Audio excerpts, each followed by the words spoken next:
Magandang hapon mga kapatid, ako po si Mayan Los Baños, ang Senate Correspondent po ng News 5. Pag-usapan natin itong sinasabi ni Senate President Pro Tempore Ping Lacson na meron siyang impormasyon na di umano may nagbabalak na naman na magsagawa ng isang people power revolution.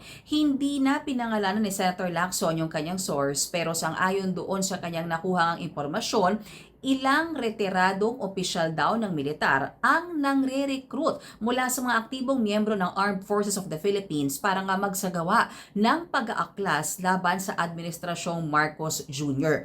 Pero alam niyo mga kapatid, naniniwala si Senator Lacson na hanggat nananatiling professional at tapat sa tungkulin ang ating mga kasundaluhan ay hindi magtatagumpay na magkaroon ng junta o people power revolution. Pero ang tanong dyan, paano naman sa hanay ng PNP ng ating mga kapulisan?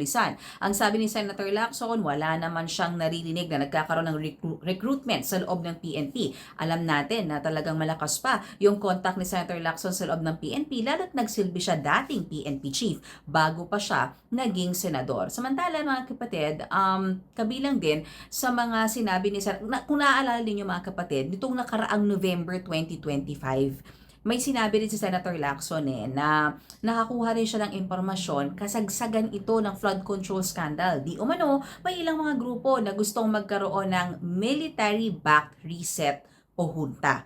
Pero alam nyo mga kapatid, hindi rin yan sinang-ayunan ni Senator Lacson dahil naniniwala siya na pwede namang panagutin yung mga nasa likod ng korupsyon nang hindi kinakailangan nag-aaklas laban sa gobyerno kundi nang naaayon sa ating konstitusyon.